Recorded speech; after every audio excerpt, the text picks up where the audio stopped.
শুভ সন্ধ্যা। 2022 প্রাথমিক টেট উত্তীর্ণ সকল হবু শিক্ষক শিক্ষিকাদের লাইভ বিস্তারিত করবো না। অনেকেই ফোন বা মেসেজ করছিলেন, একটু চিন্তার মধ্যে ছিলেন।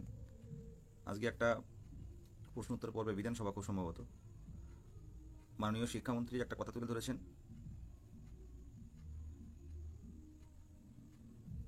একটা নিয়োগ হয়েছে 9,500 মতো সামথিং, এবং এখনও 5,635টি শূন্য পদ, এখনও 5,635টি শূন্য পদ প্রাথমিক স্কুলে আছে। তো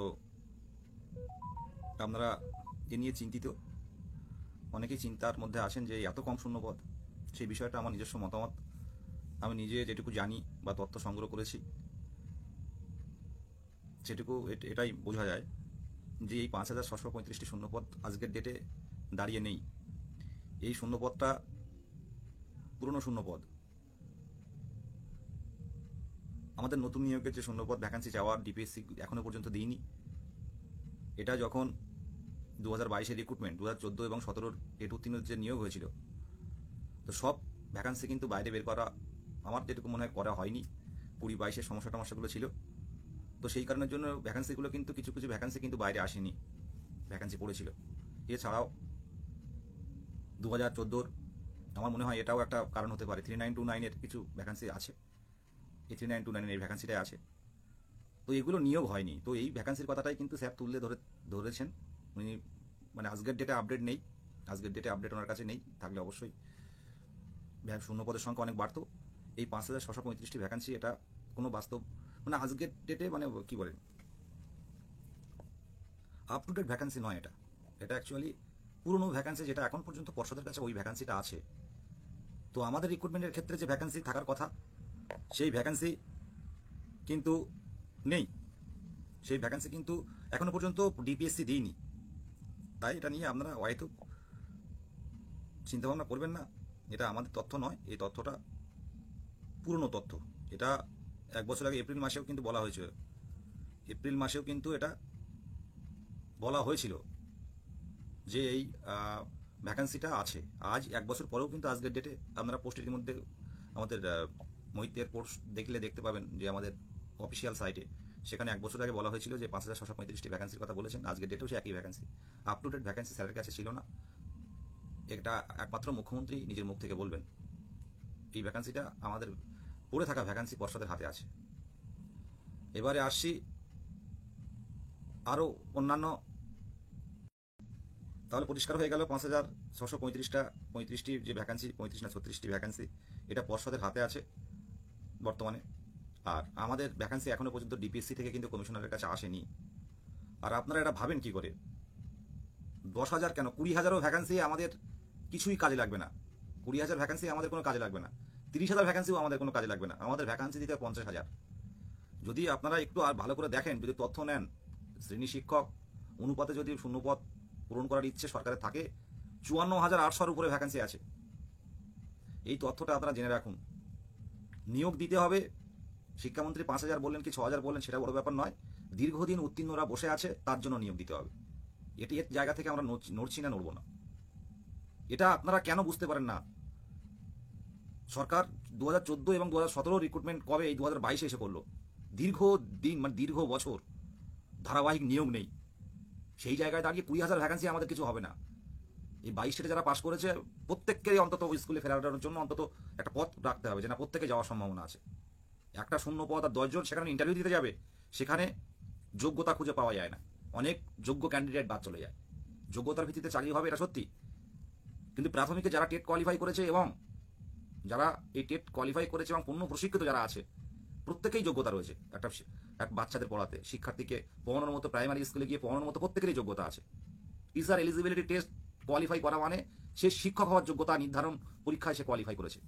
এখানে আলাদা করে যোগ্যতা নির্ধারণ, একটা সিটে 10 জন যদি ইন্টারভিউয়ে যায়, সেক্ষেত্রে অনেক যোগ্য ক্যান্ডিডেট বাদ চলে যাবে। প্রত্যেকের উদ্দেশ্যে বার্তা, আমার 20% চার্জ চলে এসছে, মোবাইলে চার্জ কম থাকে। শুধু এটুকু বলবো, দেখুন ওবিসি কেস আজ হোক কাল হোক কিন্তু মিটবে। আপনাদের ওবিসি ভাইদের বলছি প্রত্যেকের উদ্দেশ্যে, ওবিসি কেস কিন্তু আজ হোক কাল হোক মিটবে, এবং সমাধান সূত্র কিন্তু সরকার ইতিমধ্যে বের করেছে, আপনারা দেখতে পাচ্ছেন। তাই বলে আমরা আমাদের আন্দোলন মানে আন্দোলন থেকে আমাদের যে লড়াই 50,000 ভ্যাকান্সি এই দাবি, এর থেকে যদি আমরা বেরিয়ে এসে চুপচাপ বাড়িতে বসে থাকি, যা দেবে তাই কিন্তু মাথা পেতে নিতে হবে। এটা মাথায় রাখবেন। মাধ্যমিক পরীক্ষা হয়ে গেছে, উচ্চ মাধ্যমিক পরীক্ষা হতে চলেছে। এর পরপরই কিন্তু আমরা কোনো সরকার কাছে আমরা আর্জি জানাবো, আমাদের ভ্যাকান্সি বাড়াতে হবে, অন্তত 50,000 পোস্টে চাকরি দিতে হবে। অন্যান্য ক্ষেত্রে চাকরি কতটা দিতে পারবে, এসএলএসটি, আপার প্রাইমারি, পুলিশ, এগুলো কতদূর কী হবে জানি না, কিন্তু প্রাইমারি কিন্তু নিয়োগ দিতে হবে। কারণ প্রত্যেকবার নিয়োগটা কিন্তু প্রাথমিকে দিয়ে দেখানো হয়। এই জায়গাটা থেকে সরে আসলে কিন্তু খুব চাপে পড়ে যাবেন আপনারা। আমি দেখতে পাচ্ছি যে আপনারা অনেকেই যে লক্ষ্য থেকে অনেকে বিচ্যুত হয়ে যাচ্ছেন। মানসিক চাপ আছে, প্রত্যেকেরই কম বেশি মানসিক চাপ আছে, আমারও যথেষ্ট আছে। তো আজকে দেখলাম অনেক কল বা মেসেজ আসছে, সবাইকে আলাদা আলাদা করে পাট করে বলাও সম্ভব হচ্ছে না। তো সেই জায়গায় দাঁড়িয়ে লাইভটা মনে হলো যে 2 মিনিট কি 10 মিনিট কি 15 মিনিট লাইভটা করি। আপনারা এটা নিয়ে ভাববেন না। সামনে 17 তারিখে ম্যাট আছে, ম্যাট 1594, অন্তত 22-এর পক্ষ থেকে একটা উকিল দেওয়া যায়। আপনারা অনেকেই চুপচাপ থাকেন, সব তথ্য নেন, কিন্তু আইনি পথগুলো ভুলে গেলে চলবে না। আইনি পথগুলো ভুলে গেলে মনে করবেন এটা একটা ভুল জায়গা চলে যাবো আমরা। এই 2014 প্রশ্নভুল মামলা থেকে যদি 6টা করে নাম্বার দেওয়া হয়, আমরা কেউ বুঝতে পারছেন না ব্যাপারটা। একটু ইউটিউবে দেখে নেবেন পুরোনো ভিডিওগুলো, এই কেসটার কতটা গুরুত্ব আছে। 2017 যারা অলরেডি চাকরি করছে তারা এই কেসটা কিন্তু সেইভাবেই দেখেছিল এবং সমস্ত তথ্য আমাদের কাছে তুলে দিয়েছে। যারা 2017 সলিল মহান্তি থেকে শুরু করে সাদেক বিশ্বাস থেকে শুরু করে যারা এই আইনি পদক্ষেপগুলো, যারা লড়াইগুলো করেছে, তারা কিন্তু সমস্ত তথ্য আমাদের কাছে দিয়েছে এবং আমাদের পাশে আছে যে এই কেসটাকে, এই 2014 এই ম্যাট 1594 প্রশ্নভুল মামলা 2014, এটা আটকে রাখো। এটা যে টেটের এত দুর্নীতি, সেই টেট থেকে কি করে আবার নতুন করে টেট পাস হবে। প্রায় 1 লক্ষ নতুন করে টেট পাস যুক্ত হবে। আমি জানি না কেউ ফান্ডিং আসছে না কেন। ফান্ডিং দিন অন্তত 22-এর পক্ষ থেকে। হয়তো পর্ষদ এখানে পার্টি হয়েছে, কিন্তু এটা ভাববেন অনেক ক্ষেত্রে কিন্তু পর্ষদ হেরে যাচ্ছে বিভিন্ন কেসে। তো আমাদের বিষয়টা আমরা তুলে ধরতে পারবো যে 50,000 52,000 ডিএলএড, পূর্ণ প্রশিক্ষিত ডিএলএড পশ্চিমবঙ্গে আমরা এখনো আছি। সেই নিয়োগগুলো আগে হোক। এত দুর্নীতিগ্রস্ত টেট থেকে, যেখানে ইডি, সিবিআই সেই দুর্নীতি, পাহাড় প্রমাণ দুর্নীতি এখনো পর্যন্ত তদন্ত শেষ করে উঠতে পারেননি, সেই টেট থেকে নতুন করে কি করে আবার 6 নম্বর করে দিয়ে নতুন করে রেজাল্ট পাবলিশ হবে। অলরেডি 52,000 স্বচ্ছ টেট থেকে তারা বসে আছে। অন্তত এই কথাটা কিন্তু আমরা সুপ্রিম কোর্টে গিয়ে বলে আসতে পারবো।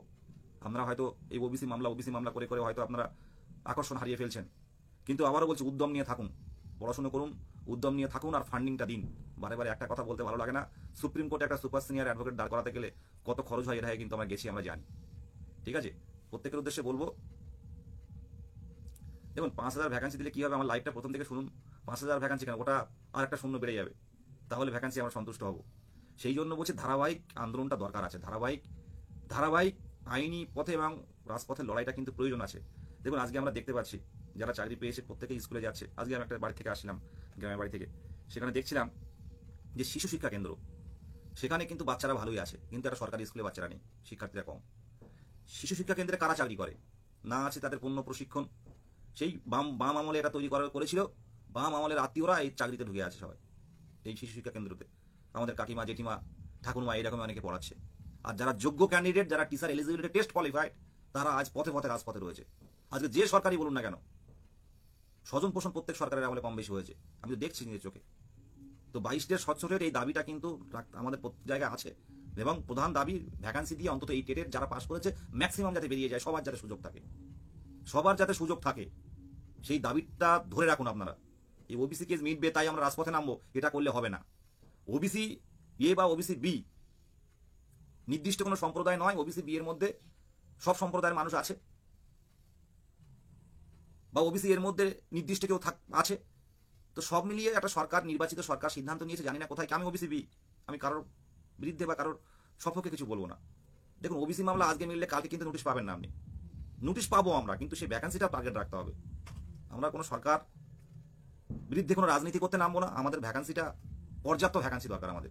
যেরকম 2017 পর্যাপ্ত ভ্যাকান্সি ছিল, আরও একটু বেশি হলে অনেকে হয়তো চাকরি পেয়ে যেত, কিছু সংখ্যক বাদ আছে।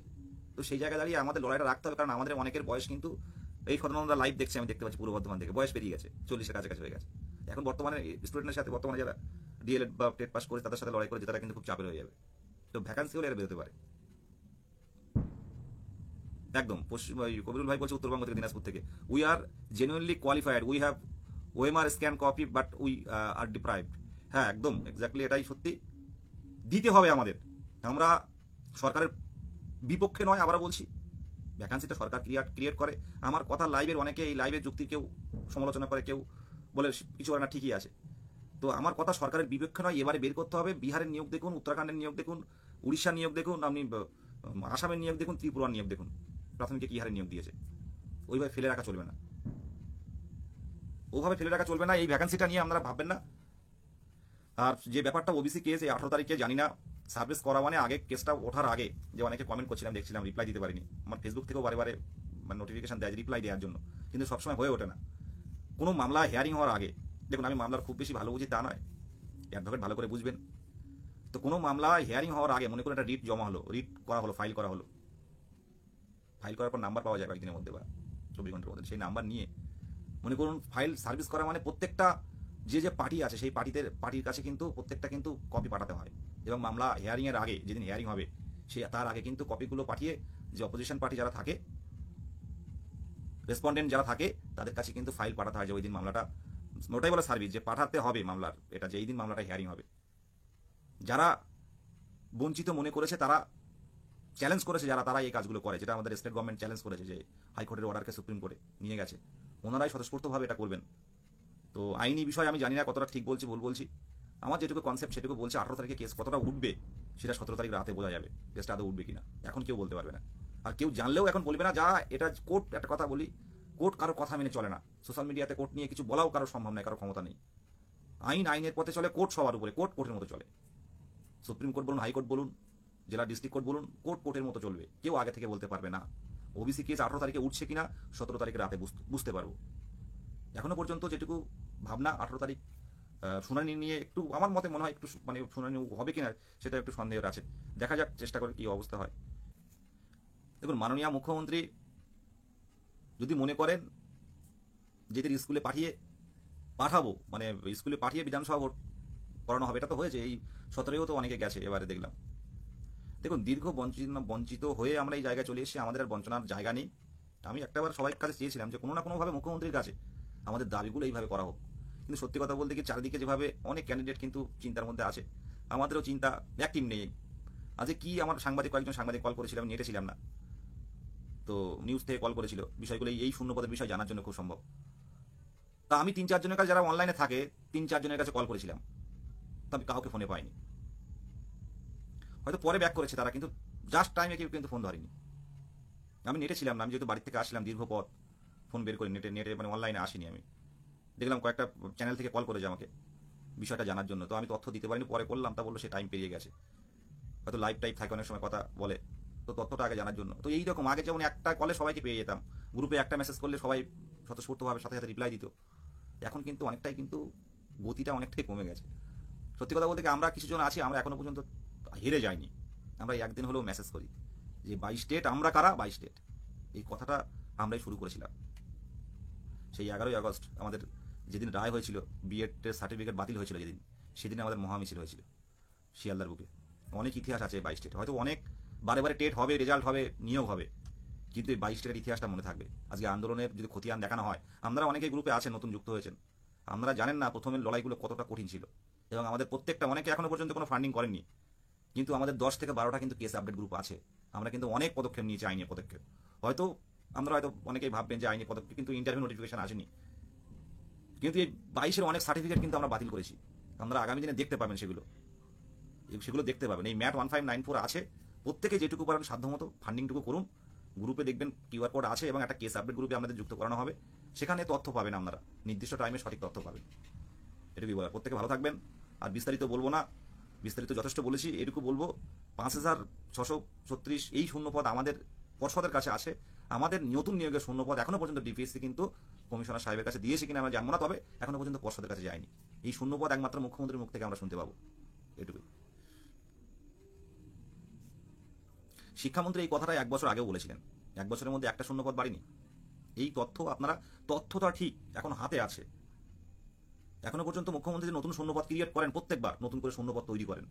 16,500 নিয়োগের ক্ষেত্রে রাতারাতি শূন্যপদ তৈরি হয়েছিল, 48,000 নিয়োগের ক্ষেত্রে শূন্যপদ ক্রিয়েট হয়েছিল।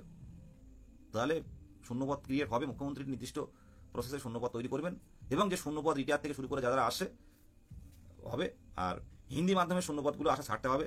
2017 যে টেট আর 14 টেট থেকে 22-এর রিক্রুটমেন্ট, প্রায় যথেষ্ট হিন্দি মাধ্যমে শূন্যপদ আছে, ওগুলো বাদ দিয়ে 3929 ধরে এই শূন্যপদটা, এই 5,000 কত শূন্যপদটা স্যার বললেন, তথ্যটা ঠিক। তবে আমাদের নতুন শূন্যপদ এখনো চাওয়া হয়নি, চেয়েছেন কিন্তু এখনো পর্ষদের কাছে আসেনি, এটা ব্যক্তিগতভাবে মনে হয়।